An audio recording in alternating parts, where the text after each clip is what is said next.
Já toquei o coração de alguns irmãos e realmente expresso a minha alegria, expresso realmente, sabe, o privilégio que há no meu coração de poder estar junto de vocês nesse tempo e podendo partilhar um pouco daquilo que o Senhor tem colocado no meu coração.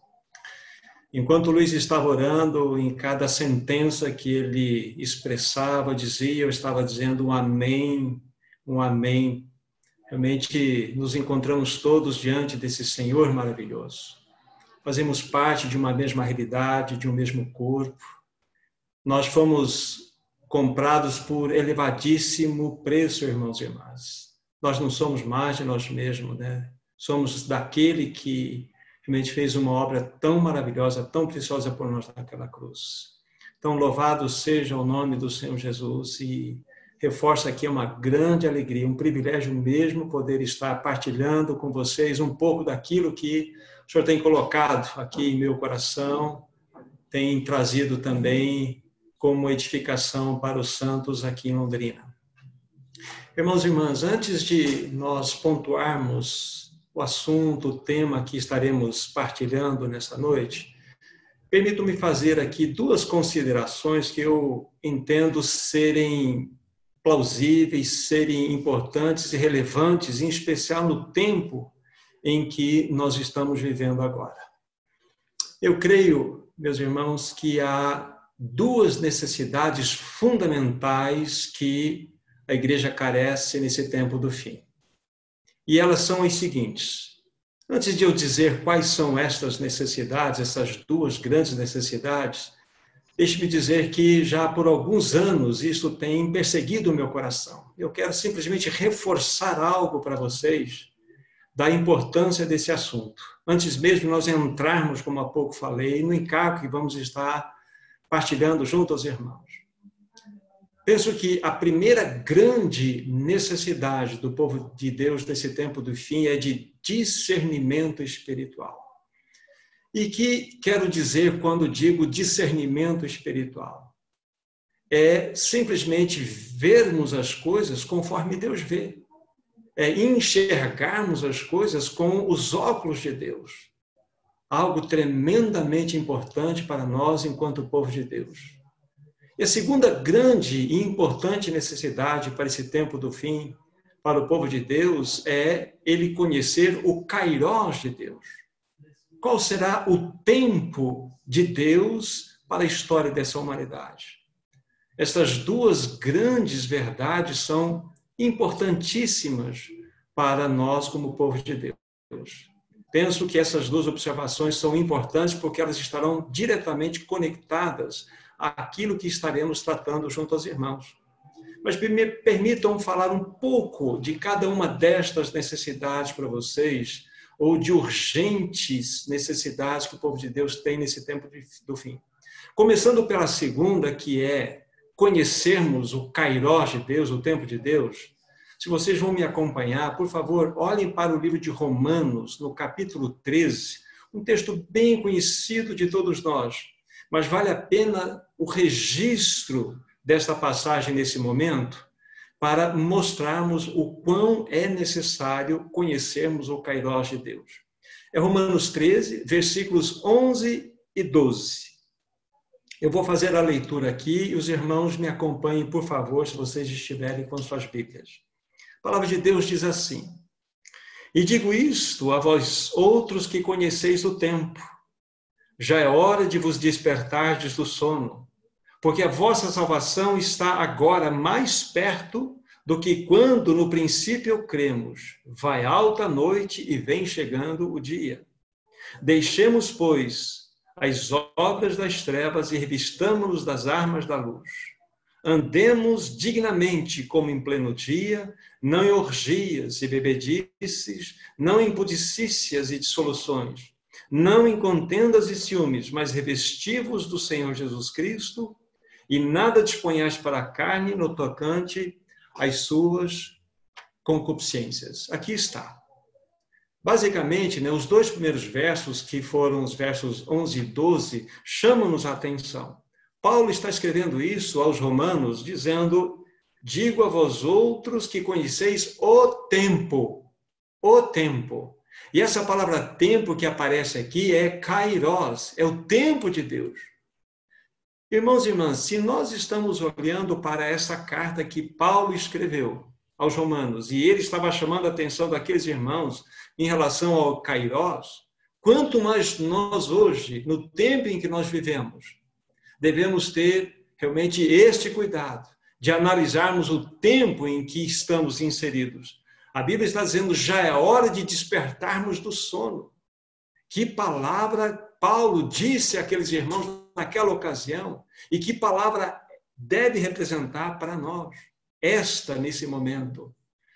É necessário, queridos irmãos e irmãs, nesse momento, nós olharmos para o relógio de Deus e observarmos em que direção o ponteiro está apontando. E eu tenho visto, queridos irmãos e irmãs, que possamos estar vivendo na última volta do ponteiro que marca a história dessa humanidade. E nós precisamos estar atentos nesse momento. Então, esse é o segundo ponto importante eu coloquei para os meus irmãos, a segunda grande necessidade que nós, como povo de Deus, temos, é conhecermos o kairos, o tempo de Deus, qual é o relógio de Deus. Mas falando agora, então, da primeira grande necessidade, que refere-se ao discernimento espiritual. Irmãos e irmãs, permitam-me levantar aqui uma questão. O que será que o Senhor deseja falar para o seu povo? O que será que o Senhor gostaria de comunicar a nós nesse tempo, em especial, nesse momento tão turbulento no qual nós, como povo de Deus, nos encontramos? Será que nós estamos nos apercebendo do falar de Deus? Este é o caminho, andai por ele. Então eu tenho visto para o meu próprio coração, e posso dizer isto com liberdade até, uma necessidade do povo de Deus de ter discernimento espiritual do momento em que nós nos encontramos agora. O que será que ele deseja comunicar? Será que ele tem alguma ordem de comando para nós? Será que ele tem feito algum chamado especial para nós? Será que ele tem feito alguma convocação especial para o seu povo nesse tempo do fim? A resposta é sim, meus irmãos e irmãs, é sim. E já vou dizer qual é a resposta.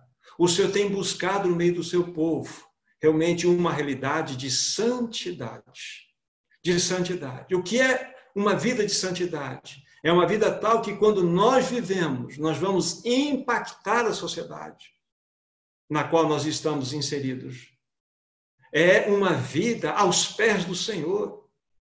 Queridos irmãos e irmãs, o Senhor tem convocado o seu povo.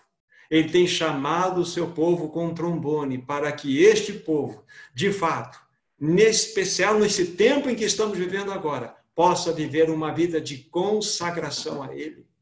Agora, vocês conseguem perceber a importância das duas observações que estamos fazendo, ou colocando como em caixa alta nesse momento. Como é necessário nós discernirmos o tempo em que estamos vivendo agora.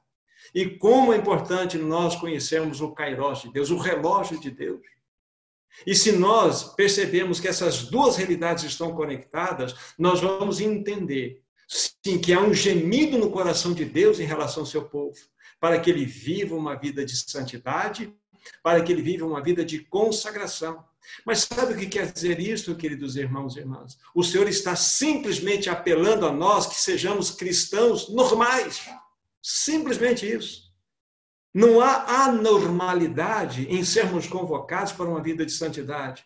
Não há uma exigência fora do comum feita por Deus ao seu povo para que esse povo viva uma vida de consagração. Isto é a normalidade. Então o Senhor, sim, está conclamando o seu povo. Como vocês devem ter ouvido, através também de outros irmãos, o que nós estamos vivenciando nesse tempo agora de recolhimento, nada mais é do que uma pequena demonstração da misericórdia de Deus em relação ao seu povo. Eu não vejo que é uma mão pesada de juízo de Deus sobre o seu povo, e sim uma mão leve de misericórdia estendida ao seu povo, chamando o seu povo para uma realidade de vida de santidade. Querido irmão, querida irmã, o Senhor nos ama tanto que Ele está permitindo todas essas coisas para que nós possamos nos voltar para Ele, realmente com todo o nosso ser, para que possamos servi-lo, para que possamos viver vidas tais que honrem o nome do nosso Senhor Jesus Cristo. Nada mais é do que sermos cristãos normais. Não é impressionante isto? Infelizmente, queridos irmãos e irmãs, se eu tenho liberdade de dizer isto ao povo de Deus, a todos nós estamos na anormalidade, fora das realidades normais que o Senhor deseja que vivamos. Que isso não perdure, que isso não continue assim, que possamos responder ao Senhor o que Ele deseja falar ao nosso coração.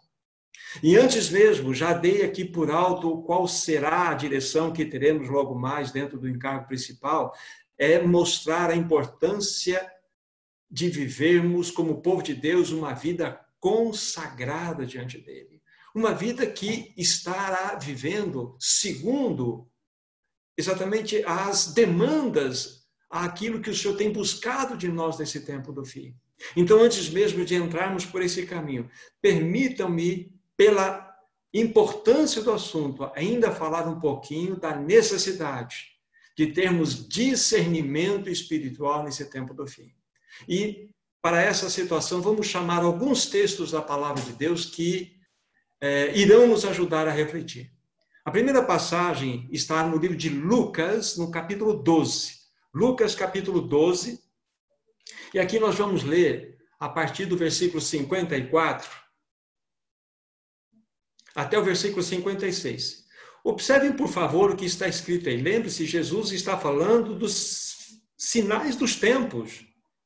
E vejam a impressionante fala do Senhor Jesus Cristo. Lucas, no capítulo 12, do versículo 54 ao 56. Veja que impressionante a palavra de Deus. Disse também às multidões: quando vedes aparecer uma nuvem no poente, logo dizeis que vem chuva. E assim acontece. E quando vedes soprar o vento sul, dizeis que haverá calor. E assim acontece. Hipócritas, sabeis interpretar o aspecto da terra e do céu, entretanto não sabeis discernir esta época. Essa palavra época que está aqui é kairos. Isso precisa impressionar o nosso coração. Por quê? Porque Jesus está chamando a atenção ou advertindo aqueles religiosos de que eles tinham, sim, uma boa classificação, um bom entendimento a respeito do discernir do tempo. Eles olhavam as mudanças do tempo e eles sabiam, irá chover ou não irá chover. Ou seja, eles pesquisavam, eles buscavam uma orientação clara que traziam a eles esta convicção. E Jesus disse, vocês discernem muito bem esta realidade, mas aqui está aquele que veio na plenitude dos tempos, e vocês não discernem a época, o kairos de Deus. O enviado de Deus estava diante deles, e eles não se percebiam. E isso nos mostra algo muito importante, no que tange ao que estamos chamando de atenção, no aspecto do discernimento espiritual, da necessidade de discernirmos espiritualmente o momento em que estamos. Vocês perceberam que há uma desconexão entre Jesus e aqueles seus ouvintes? Completa. Há algo que interrompia aquela comunicação. E isso nos fala exatamente de que há algo errado em nós, algo errado no ser humano que não permite que ele compreenda os assuntos espirituais. Agora, vejamos agora na fala do profeta maior Isaías. Por favor, comigo, Isaías, no capítulo 1. Isaías, capítulo 1. Vejam só, o profeta maior, o que ele tem a nos dizer. Veja que impressionante a palavra de Deus aqui registrada nas Escrituras Sagradas. Lembre-se, nós estamos falando um pouquinho a respeito da necessidade de termos discernimento espiritual. Estamos mostrando inicialmente um diagnóstico negativo. Já vimos na questão do texto citado de Lucas, e agora vamos ver pelo profeta maior Isaías, capítulo 1. Veja o versículo 3. O boi conhece o seu possuidor, e o jumento, o dono da sua manjedoura, mas Israel não tem conhecimento, o meu povo não entende. Veja como é impressionante esse texto, queridos irmãos e irmãs. O profeta, está dizendo, repetindo as palavras do Senhor. O Senhor está usando a boca do profeta, dizendo que o boi conhece o seu possuidor. Significa o quê, irmão e irmã? Que há uma conexão entre o boi e o seu possuidor. Veja que há uma ligação clara. O boi conhece. Na sequência, nós temos assim, o jumento também conhece o dono da sua manjedoura. Veja que há uma conexão clara entre um animal irracional e o homem que é racional. Há uma conexão limpa. Mas no que tange, veja só no final do versículo, mas o meu povo não conhece o juízo do Senhor. Isso nos mostra o quê? Que há uma desconexão, há uma interrupção aqui. E o que está interrompendo essa comunicação? Porque o povo de Israel, no caso da primeira aliança, não conhecia o juízo do Senhor, não conhecia o seu Senhor. Algo havia de errado naquele povo. Então, para que nós falemos um pouco de discernimento espiritual, devemos olhar nesses aspectos que estamos vendo, do diagnóstico negativo, mostrando que isso já era conhecido. Havia uma desconexão entre o povo da primeira aliança e o seu Deus. Agora vamos mais uma passagem das Escrituras Sagradas para verificarmos o quão importante é esse assunto. Jeremias, livro de Jeremias, no capítulo 8, versículo 7. Nós avançamos 100 anos na história aqui de um profeta para o outro. E nós temos aqui o mesmo problema sendo levantado agora pelo profeta maior Jeremias. Repetindo, capítulo 8, versículo 7. Vou ler para vocês o texto. Até a cegonha no céu conhece as suas estações.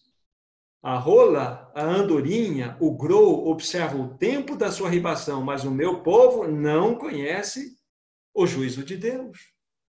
Novamente, nós temos aqui uma exortação da palavra de Deus, mostrando que estas aves conheciam as suas estações, sabiam o momento correto da migração, da sua arribação, dos seus movimentos. Veja que havia uma conexão, uma clara conexão aqui entre estas aves e os movimentos dos tempos, no caso de que eles deveriam migrar, deveriam fazer as suas arribações. Mas vem a palavra de exortação ao povo, que ele não conhecia o quê? O juízo de Deus. O que nós percebemos novamente aqui? Que não havia uma conexão entre o povo de Deus e ao seu próprio Deus. Será que não é isto que nós estamos experimentando, queridos irmãos e irmãs? Será que há algo que impede que nós tenhamos essa conexão? E se nós não temos essa conexão, nós não conseguimos discernir o que o Senhor deseja falar, o que Ele está fazendo nessa convocação. E se nós não temos esta compreensão, como que vamos mensurar ou medir os tempos em que nós estamos, ou seja, o Kairós de Deus? Então, querido irmão, querida irmã, como nós precisamos de discernimento espiritual. E não sejamos afoitos de dizer que nós somos aqueles que conhecem o Senhor. Fomos lavados no sangue dele, sim, é verdade. Mas nós precisamos que o Espírito Santo consulte o nosso coração e veja se não há em nós impedimentos para que nós não possamos estar recebendo do Senhor o seu falar. E assim não estamos discernindo. Então, será que nós estamos ouvindo, queridos irmãos e irmãs, a voz do Senhor?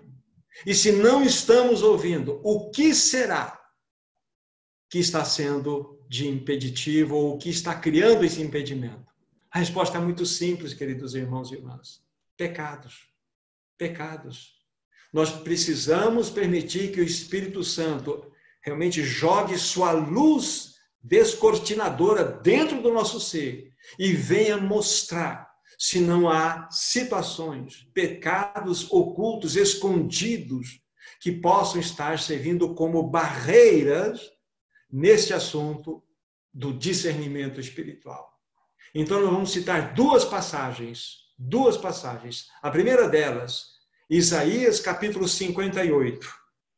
Isaías capítulo 58. Isaías capítulo 58, perdão, 59, deixa eu retificar aqui. Isaías 59, a partir do versículo 1. Vejam só, novamente, no falar do profeta maior, o que ele tinha a dizer àquele povo, que essa palavra tenha falado no nosso coração. Repetindo, Isaías 59, do verso 1 em diante. Eis que a mão do Senhor não está encolhida, para que não possa salvar, nem surdo seu ouvido, para que não possa ouvir. Agora aguarde bem. Mas as vossas iniquidades fazem separação entre vós e o vosso Deus, e os vossos pecados encobrem o seu rosto para que não vos ouça. Porque as vossas mãos estão contaminadas de sangue, os vossos dedos de iniquidade, e os vossos lábios falam mentiras, e a vossa língua profere maldade. E aí, se vocês seguirem pela leitura, vocês vão verificar mais palavras de exortações. Mas o que nós temos diante dos nossos olhos, que havia algo que criava uma barreira, que havia algo que impedia que Deus ouvia as orações, as súplicas daquele povo. E aqui está descrito: iniquidades fazem separação entre vós e o vosso Deus, e os pecados encobrem o seu rosto de vós. Irmãos e irmãs, que nós possamos, de fato, permitir que o Espírito Santo lance luz sobre nós, para que ele faça essa perscrutação interna e veja se há algo que está impedindo que avancemos nessa realidade. Irmãos e irmãs, volto a insistir, nós precisamos de discernimento espiritual. Nós precisamos compreender o kairós de Deus.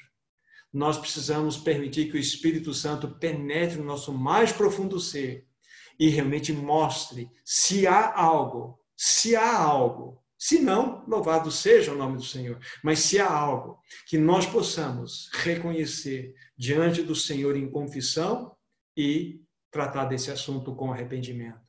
A outra passagem que nos fala deste assunto é o livro de Provérbios. Provérbios, capítulo 28. Provérbios, capítulo 28.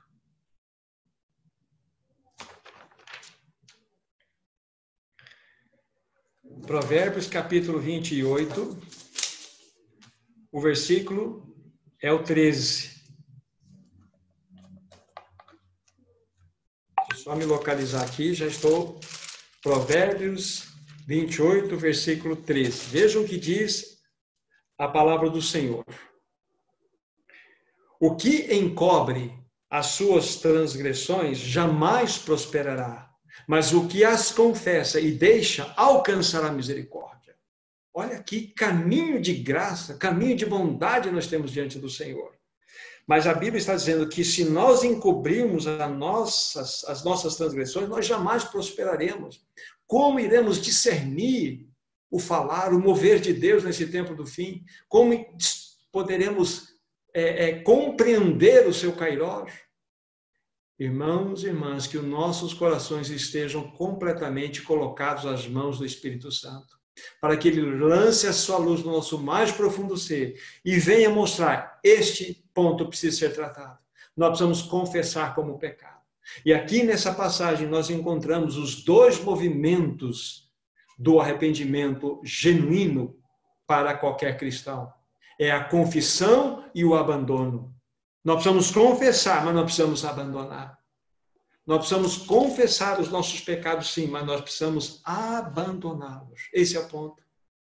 E a grande bênção, querido irmão, querida irmã, por mais poderoso que seja esse pecado, que muitas vezes nos domina, nos escraviza, nos mantém reféns, por mais poderoso que ele seja, nós temos um mais poderoso, que já venceu por nós naquela cruz. E nós não dependemos de nós mesmos, não dependemos da nossa carne, porque nós não temos força. Nós dependemos do Espírito Santo que habita em nós. Então, nós temos alguém que peleja por nós. Nós temos alguém que já vitoriosamente apresentou-nos um caminho para nós trilharmos. Como vocês bem sabem, só há um único vitorioso nesse universo. A Bíblia fala, quando se refere à igreja, quando se refere a nós, que nós somos mais do que vencedores. Por que mais do que vencedores? Porque nós não precisamos lutar para alcançar uma vitória. O cristão parte na sua jornada, parte de uma realidade de vitória. Você iniciou sua jornada, quando você nasceu de novo, a partir de um vitorioso. Então, você simplesmente entra nessa jornada vitorioso. Então, você tem todo o suprimento para que você alcance a vitória.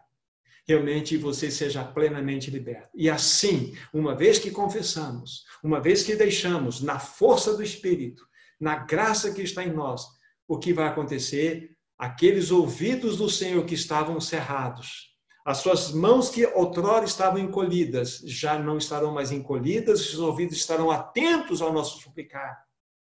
E nós poderemos o quê? Ter comunhão com Ele. Nós poderemos discernir o tempo em que nós estamos. E Ele irá confidenciar o seu kairós no nosso coração. Queridos irmãos e irmãs, que Senhor maravilhoso nós temos. Então, aqui está o ponto. Mostramos um diagnóstico negativo, porque nós não temos discernimento espiritual. Mas mostramos que o caminho é realmente tirar todos os impedimentos que promovem esse tipo de interrupção. Mas agora, uma vez que avançamos, o que vai acontecer? O que vai acontecer é um restabelecimento de uma conexão, de uma comunhão. E para isso, vamos pegar uma passagem do livro de Êxodo. Livro de Êxodo, no capítulo 13. Êxodo, capítulo 13. E aí é um dos exemplos mais lindos e, com certeza, os meus irmãos e irmãs conhecem essa passagem. Já trabalharam em cima dela, mas ela se faz necessária nesse instante.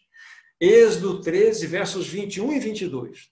Nós estamos dentro daquele ambiente onde já o povo de Israel tinha sido completamente liberto de todo aquele jugo egípcio por 430 anos. Agora eles estariam entrando para uma peregrinação no deserto. E o que iria guiar esse povo? Haveria um homem poderoso? Moisés seria suficientemente poderoso para guiar aquele povo naquela jornada? Então, aqui nós temos a resposta. Versos 21 e 22, Êxodo capítulo 13. O Senhor ia diante deles durante o dia, numa coluna de nuvem, para os guiar pelo caminho durante a noite, numa coluna de fogo, para os alumiar, a fim de que caminhassem de dia e de noite. Nunca se apartou do povo a coluna de nuvem durante o dia, nem a coluna de fogo durante a noite. Que promessa gloriosa nós temos, irmãos e irmãs. Aqui está. Que promessa gloriosa. Moisés não era capaz suficiente para conduzir aquele povo. Ele era um homem que foi completamente dependente do Senhor. Mas aqui nós temos o próprio Senhor Deus, movendo-se de tal forma que aquele povo só poderia se movimentar se a nuvem se movesse, se a coluna de fogo se movimentasse. Então, a terra estava sendo governada pelo céu. Percebe o quê? Conexão. Uma conexão clara entre céu e terra, não é isso que nós estamos vendo? Uma conexão clara.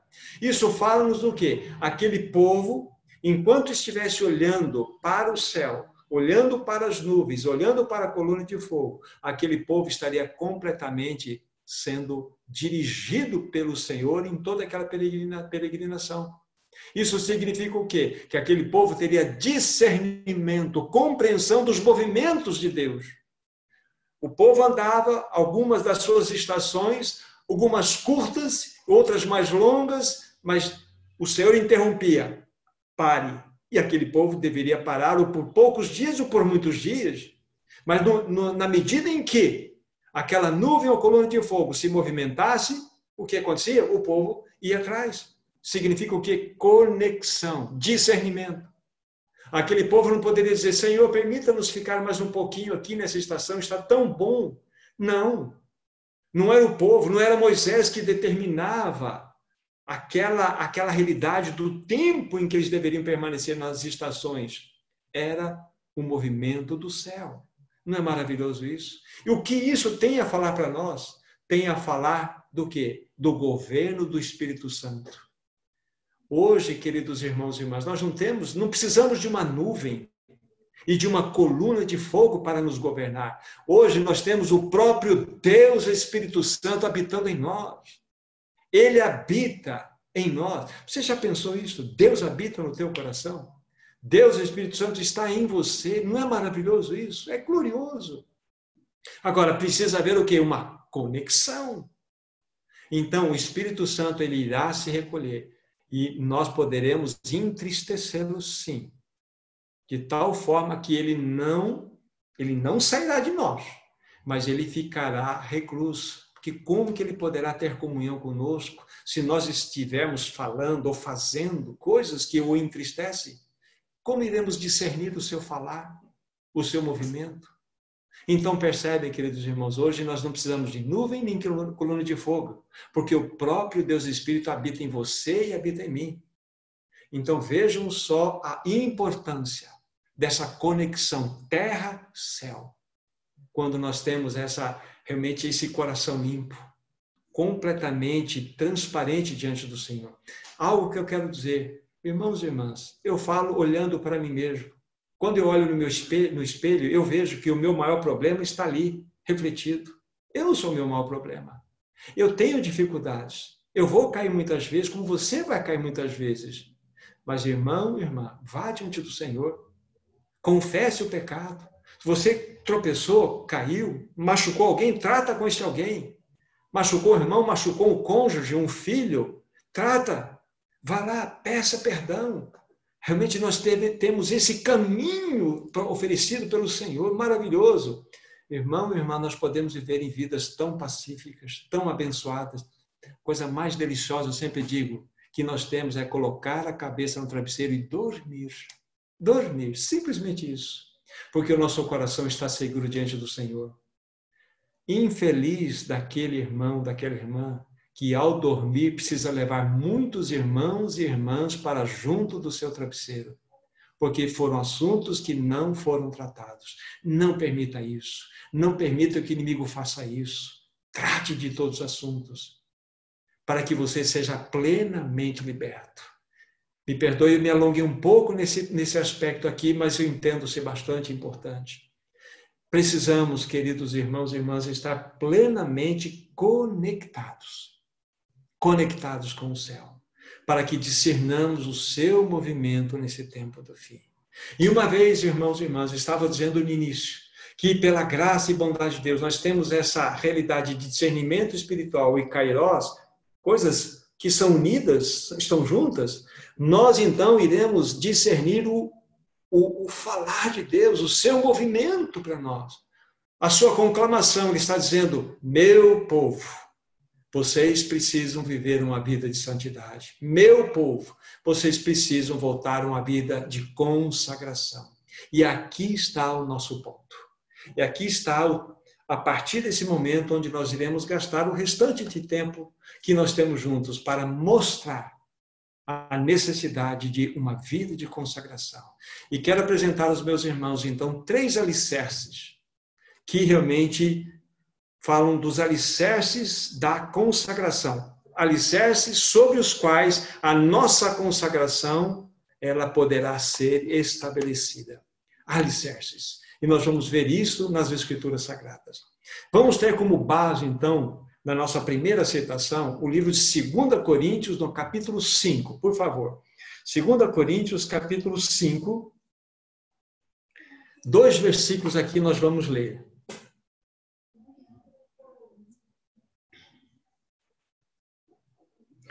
2 Coríntios 5, versos 14 e 15. Vejam que texto precioso Paulo está, então, dirigindo aos irmãos em Corinto.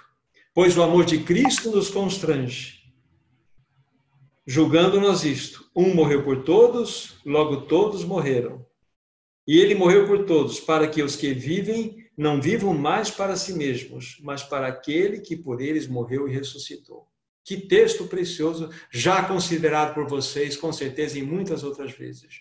Mas aqui nós estamos falando então agora do primeiro alicerce, para que sobre esse alicerce a nossa consagração seja edificada. Aqui, Paulo está dizendo, o amor de Cristo nos constrange. Aqui está, é o amor de Cristo por nós. Anotem lá, o amor de Cristo por nós. Esse é o nosso primeiro ponto, o primeiro alicerce. Mas antes de considerarmos um pouco mais esse pensamento, quando nós lemos a passagem aqui, deixe só olhar novamente para ela, que diz assim, pois o amor de Cristo nos constrange. Esta palavra constrange é uma palavra muito importante. Possivelmente vocês já a estudaram, mas é uma palavra muito importante. Olha só como que você vai encontrar lá na sua classificação do seu original. É ser envolvido apertadamente. Olha só que impressionante. É ser envolvido de tal forma que a pessoa não tem como escapar. Isto é o resultado do amor de Cristo por nós. Ele nos envolve de tal forma e apertadamente não tem como nós escaparmos. Estamos sitiados pelo amor de Cristo. Não é impressionante isto? Isto fala-nos do amor de Cristo por nós. Então, a primeira base, o primeiro alicerce de uma vida consagrada é exatamente nós discernirmos, compreendermos o amor que Cristo tem por nós. É um amor maravilhoso, um amor majestoso, um amor extremamente precioso. E para que nós possamos medir um pouco este amor, já vamos citar aqui uma passagem para, de tantas que há, nós possamos ter um norte. Mas pensem, por favor, naquele que deixou o seu trono de glória, naquele que deixou os seus palácios de marfim, naquele que deixou a adoração de milhares e milhares e milhões de anjos, de serafins, de querubins. Ele deixou tudo isso, deixou sua majestade, abriu mão da sua glória para vir a este mundo. Sabe por quê? Porque ele te amou, porque ele me amou. Que amor é este, queridos irmãos e irmãs? Então, quando nós começamos a discernir este amor, nós vamos entender que esse primeiro alicerce da nossa consagração ele é extremamente fundamental e precisa ser visto nesta ordem, exatamente nessa ordem. E a passagem que eu queria mostrar para vocês está em Mateus capítulo 13. Mateus capítulo 13, versículos 45 e 46. Aqui dentro do livro de Mateus, no capítulo 13, nós temos a descrição de todas aquelas parábolas, chamadas parábolas proféticas do Senhor Jesus. E quando ele está discorrendo nessas parábolas, ele vai chegar nesta, ele vai dizer as seguintes palavras. Mateus 13, versos 45 e 46. O reino dos céus é também semelhante a um que negocia e procura boas pérolas, e tendo achado uma pérola de grande valor, vende tudo o que possui e a compra. Que texto precioso! Eu sei que muitos irmãos usam esta pequena porção da palavra de Deus para pregar, anunciar o evangelho. Eu, particularmente, estou sujeito aqui à ajuda dos meus irmãos, entendo que ela tem uma outra direção. Aqui nos fala de algumas verdades muito importantes. Fala-nos que o reino dos céus é semelhante a um grande negociador. A um que negocia. Esse grande negociador, para a minha estimativa, o meu entendimento, é o Senhor Jesus Cristo. Ele é o grande negociador. Ele procura boas pérolas. E tendo achado uma pérola de grande valor, sabe qual pérola é esta? Ele está falando da sua igreja, ele está falando do seu povo. E o que ele faz? Ele vai, vende tudo quando possui e a compra. Ou seja, exatamente aquilo que há pouco nos reportamos. Ele abre mão de toda a sua majestade, de todo o seu trono, do seu palácio de marfim, em busca de uma pérola que ele julgou ser uma pérola de grande valor. Mas olhe para nós, olhe para a igreja. Onde está a beleza? Onde está a beleza que poderia atrair o coração do nosso Senhor? Não é impressionante isto? Então, entendo que essa passagem ela está relacionada a esta realidade. Porque se eu fosse usá-la no que concerne à salvação, deixar tudo que possuiria a comprar, parece-me que não há possibilidade de nós conectarmos salvação com compra aqui. Mas não é o meu assunto, eu queria despertar apenas e aplicar essa passagem nesse sentido. O que o teu Senhor fez por você? Ele abriu mão da sua glória por amor a você, por amor a mim. Que Senhor é este? Então, o amor de Cristo por você e por mim é o grande primeiro alicerce da consagração. Sem nós tocarmos, sem nós experimentarmos este amor, confesso a vocês, irmãos e irmãs, não haverá possibilidade de uma consagração genuína. Se é que pode haver, perdoe-me essa expressão que eu vou usar agora, ela nem cabe. Meia consagração, não existe isso. Porque há muitos de nós que temos uma vida diante do Senhor, mas ela não é completamente do Senhor. Como nossos irmãos do passado diziam, né? São cristãos misturados. Temos algo do Senhor, mas nós temos muito de nós mesmos, muito desse mundo. Que isso não seja uma realidade nossa. Que isso não seja encontrado em nós. Então, para que nós possamos ter uma verdadeira e genuína consagração, se faz necessário nós conhecermos esse amor maravilhoso, nos render a Ele, esse amor glorioso do Senhor. Aliás, a primeira experiência, logo após o novo nascimento, necessariamente precisava ou precisa ser a consagração. A primeira experiência, você nasceu de novo, pense o que significa ser consagrado, ter uma vida de consagração. Este é o ponto. Mas duas passagens que estão no mesmo livro, o livro de Efésios, por favor, vamos agregar a este pensamento agora. Livro de Efésios, no capítulo 5. Efésios 5, versículo 2. Eu vou ler todo o verso, mas é a parte B que vai ser importante para nós nesse momento. Repetindo, Efésios 5, 2. E andai em amor, como também Cristo nos amou e se entregou a si mesmo por nós, como oferta e sacrifício a Deus e aroma suave. Ele faz um apelo aqui que um estilo de vida do cristão é o amor. Fazendo um parênteses muito rápido aqui, o cristão deve ter 3 estilos de vida apenas. O primeiro deles é andar em amor, o segundo é andar na luz, e o terceiro é andar na verdade. Esses são os 3 estilos, se eu posso dizer, de vida do cristão. Ele anda em amor, anda na luz e anda na verdade. Fora disso, não cabe a nós mais nada. Mas na sequência ele diz assim, como também Cristo nos amou e se entregou por nós.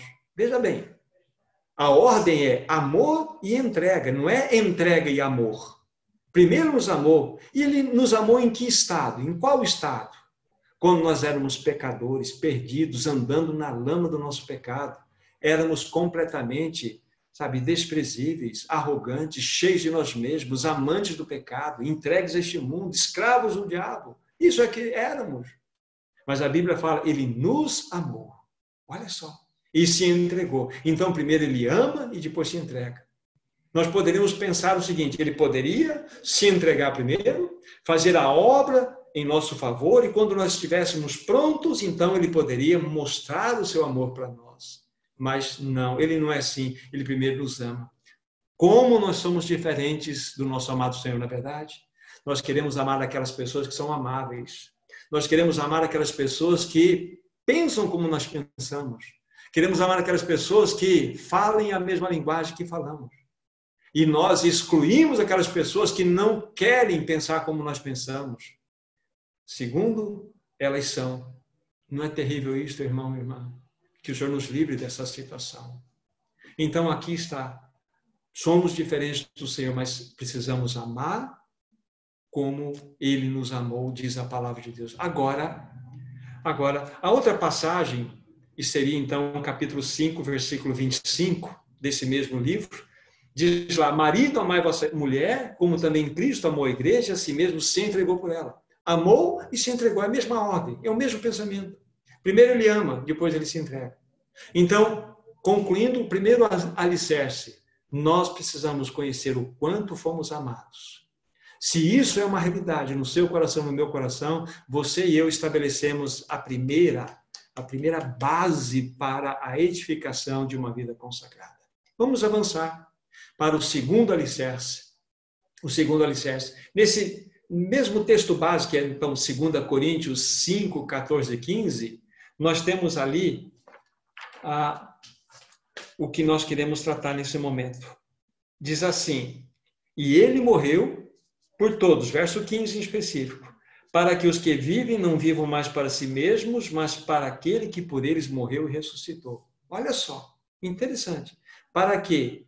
Para aqueles que vivem não vivam mais para si mesmos, mas para aquele que por eles morreu e ressuscitou. Aí você poderia levantar uma pergunta: mas por que eu não posso mais viver para mim mesmo? Olha só.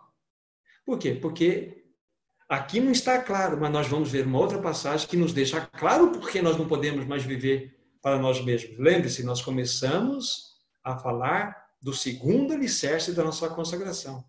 Nós não mais nos pertencemos. Vamos pegar uma passagem para vocês virem esta realidade. Primeira Epístola de Paulo aos Coríntios. Primeira Epístola de Paulo aos Coríntios. Capítulo 6, versículos 19 e 20. Vejam só, por favor. 1 Coríntios 6, 19 a 20. Acaso não sabeis que o vosso corpo é santuário do Espírito Santo, que está em vós, o qual tendes da parte de Deus? Olha, preste atenção. E que não sois de vós mesmos, porque fostes comprados por preço. Agora, pois, glorificai a Deus no vosso corpo. Não é impressionante isto? Aqui está o segundo alicerce da nossa consagração. Quer denotar alguma coisa? O direito de compra. É o seu direito de compra. Primeiro alicerce, nós fomos amados. É o amor dele em relação a nós. O segundo alicerce é o seu direito de compra. Então, irmão e irmã, nós não somos mais de nós mesmos. Uma boa notícia para nós. Quando você e eu nascemos de novo, a obra foi tão perfeita que o Senhor nos livrou do maior e terrível problema que nós tínhamos, que éramos nós mesmos, que era viver por nós e para nós. Então, fomos completamente libertos. Você entende? A base desse segundo alicerce, nós não somos mais de nós mesmos. Ele nos comprou. Há várias passagens das Escrituras Sagradas, irmãos e irmãs, que nos falam a respeito dessa obra da redenção, da sua compra, do nosso resgate. Mas vamos ver uma que será suficiente para nós. Apocalipse, capítulo 5, por favor. Apocalipse, capítulo 5.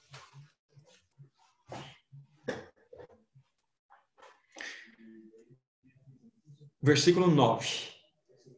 Olha que texto precioso. E entoava um novo cântico, dizendo: digno és de tomar o livro, de abrir-lhes os selos, porque foste morto e com teu sangue compraste para Deus os que procedem de toda a tribo, língua, povo e nação. Olha só, muito importante. E é interessante, depois, irmãos, dos estudos que vocês possam fazer pessoalmente, busquem compreender o significado dessa palavra que aparece aqui, compraste. Em outras passagens, redimiste, resgatado, resgatou, vocês vão verificar os diferentes significados importantes que há nas Escrituras. Aqui, especificamente, nessa passagem de Apocalipse, compraste é uma palavra agorazo, que vem de agora. Os ágoras eram as praças, os mercados que existiam naquelas cidades desse tempo, em especial na região da Ásia. E nesses mercados, nesses ágoras, aconteciam o quê? As vendas. Muitas outras coisas aconteciam nos ágoras, mas especificamente ali também esses ágoras serviam como mercados de vendas de aves, de animais, de peixes, de outros tipos de comércio. Mas também havia um tipo de comércio muito interessante lá, que era oferecido nos ágoras. Era o comércio de seres humanos. Ou seja, os escravos poderiam ser vendidos, os que eram prisioneiros, os que eram os escravos de famílias, quando eles queriam vender, negociar, levavam para esses ágoras. E lá havia um local específico e ali havia negociação. É exatamente esse tipo de pensamento que João está nos trazendo para nós, como Paulo nos traz em outra ocasião também, mesmo Pedro, que os ágoras tinham esta finalidade de negociação de escravos. E a Bíblia fala que nós fomos comprados. Imaginem só o cenário, queridos irmãos e irmãs. Nós éramos prisioneiros, estávamos prisioneiros, de tal forma que não havia possibilidade alguma de sermos livres. E quando pensamos naquele contexto, daqueles escravos que eram realmente tratados como objetos, como animais, o que acontecia? Eles poderiam, na vontade do seu senhor, não só serem vendidos, negociados, mas poderiam ser surrados, até mesmo mortos, porque eles eram propriedades. Esta era a realidade desses escravos. Esta era a realidade na qual nós nos encontrávamos, queridos irmãos e irmãs. Não havia esperança para você, não havia esperança para mim. Mas nós fomos comprados por preço. Entende? O seu direito de compra. Mas a grande bênção da consagração, do alicerce inicial, fala-nos do quê? Que fomos amados. Ele nos amou e veio e pagou um altíssimo preço. Ele foi lá no Ágora e pagou um altíssimo preço por nós. Ele subiu uma cruz para dar a sua vida por você e por mim, para sermos libertos. Você entende por que você não é mais de você mesmo? Porque você foi comprado por preço. Fomos libertos, queridos irmãos e irmãs. Somos perfeitamente libertos. Louvado seja Deus por isso. Aqui está, então, o segundo alicerce, maravilhoso alicerce. Fomos comprados por preço. É o seu direito de compra sobre você, sobre mim. Essa é a grande realidade. Que precioso Senhor nós temos. Então, vamos avançar e falarmos do terceiro e maravilhoso alicerce que nós temos sobre o qual edificar a nossa consagração, que é a nossa entrega voluntária.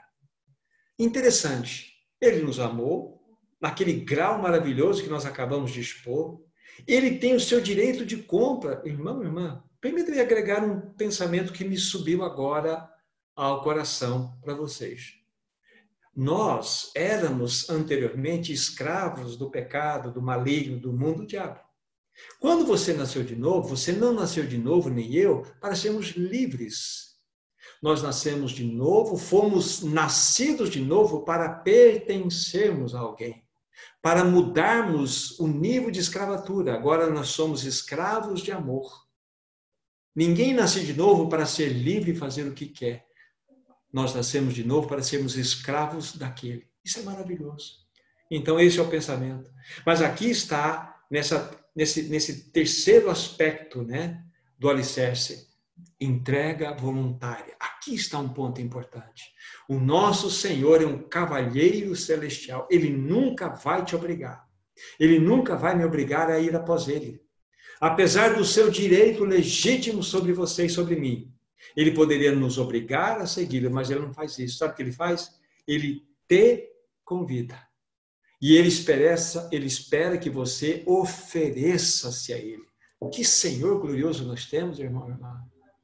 Não é maravilhoso esse Senhor? É maravilhoso. Então vamos pegar para nos embasar nesse pensamento, desse último alicerce, o livro de Romanos, no capítulo 6. Romanos, no capítulo 6, versículo 13, inicialmente. Vejam o que Paulo tem a nos falar. Romanos, capítulo 6, versículo 13. Diz assim a palavra de Deus: nem ofereçais cada um os membros do seu corpo ao pecado como instrumentos de iniquidade, mas oferecei-vos a Deus como ressurretos dentre os mortos, e os vossos membros a Deus como instrumentos de justiça. Vejam só. Outrora, nossos membros, todo o nosso ser era oferecido ao pecado. Mas agora vem uma palavra de ordem, vem um imperativo para nós, que nós devemos então nos oferecer a Deus, né, os nossos membros como instrumentos de justiça. Aqui está um caminho voluntário de consagração.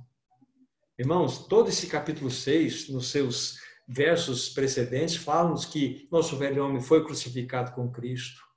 Fala que nós devemos considerar morto para o pecado, mas vivos para Deus em Cristo Jesus. E aqui está falando assim, por isso, para vocês estarem crucificados com Cristo, considerem-se mortos ao pecado em Cristo Jesus. Agora vocês podem então oferecer os vossos membros, todo o vosso ser, realmente como instrumentos de justiça. Isso fala de uma consagração voluntária.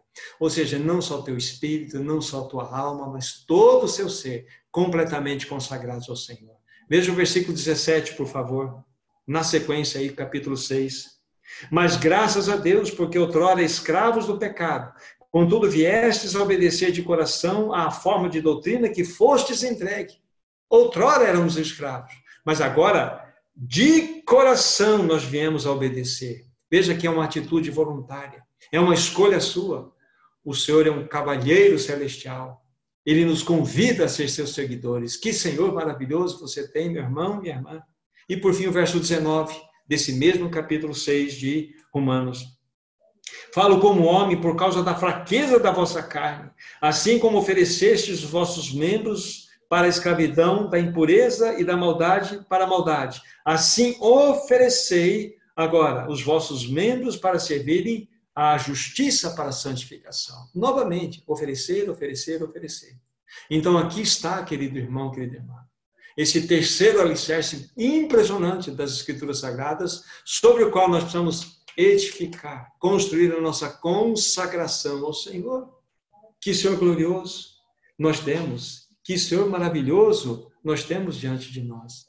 Irmão, irmã, nós só iremos impactar esse mundo se nós vivemos uma vida consagrada a Ele, se nós vivemos uma vida de santidade, se nós estivermos diante dEle.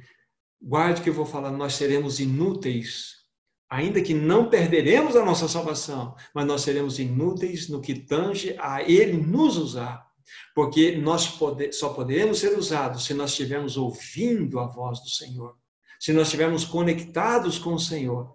Se você e eu estamos conectados com o falar do Senhor, eu e você teremos o que falar para o outro. Senão nós temos muita coisa para dizer, muita palavra para anunciar, mas essa palavra não chegará ao coração do outro. Por quê? Porque ela não vem do alto, vem do meu estudo, vem da minha dedicação, vem da minha exposição. Deus me livre disso, Deus nos livre disso. Então, se o Senhor está trombeteando nesse tempo do fim, Ele está conclamando o seu povo para essa vida de consagração, baseada nesses três alicerces. Lembramos? Fomos amados por Ele, é o seu amor por nós. O segundo, o seu direito de compra sobre nós. E o terceiro é a sua e a minha entrega voluntária a Ele. Que Senhor glorioso nós temos, irmãos e irmãs. Não é maravilhoso isto? Enfim, para estarmos no aspecto conclusivo da nossa reflexão. Depois os irmãos podem buscar outras e outras passagens que podem corroborar em tudo que foi dito, para que nós, de fato, tenhamos ouvidos para ouvir o falar do Senhor. Então, para fecharmos a situação, só vamos dizer o quê? O que acabamos de insistir com os irmãos. As nossas duas grandes e importantes necessidades é discernirmos. Discernirmos o que o Senhor tem a falar para nós. É conhecermos o seu Kairos. Essas duas coisas estão ligadas. E quando nós estivermos conectados com Ele, nós vamos ouvir um grande ensurdecedor som nos nossos ouvidos espirituais. Vida de consagração, vida de santidade. Conheçamos este amor, queridos irmãos, que saibamos que fomos comprados por preço e que nos entreguemos voluntariamente a este tão glorioso Senhor. Que o Senhor nos ajude, queridos irmãos e irmãs. Que o Senhor faça de todos nós, do seu povo, dos santos em Goiânia, dos santos em todas as outras cidades aí representadas, talvez em outros países que possam estar, que realmente nós possamos ouvir o falar do Senhor nesse tempo do fim. Que aproveitemos esse tempo de recolhimento para meditarmos em tudo que o Senhor tem a nos falar, para que o Senhor seja honrado nas nossas vidas. Seja louvado o Senhor Jesus. Vamos ter uma palavra de oração, irmãos. Nosso bondoso Senhor, nós somos tão gratos a Ti. Obrigado pela Tua palavra, que realmente ela tenha encontrado em nossos corações um lugar para que ela possa realmente não estar ali colocada, mas ela possa germinar e produzir vida para a Tua própria glória. Ajuda-nos a ser um povo que manifeste nesse tempo do fim uma vida de santidade, uma vida de consagração. Abençoe a todos os santos que têm ouvido o Teu falar, para que todos possam ser atraídos por esse tão grande amor revelado por nós naquela cruz. Muito obrigado por esse tempo de comunhão. Muito obrigado, Senhor, pelos irmãos que estão juntos. Que a Tua mão de graça e de poder repouse sobre cada família representada nesse tempo de comunhão. Em nome de Jesus nós oramos. Amém. Amém.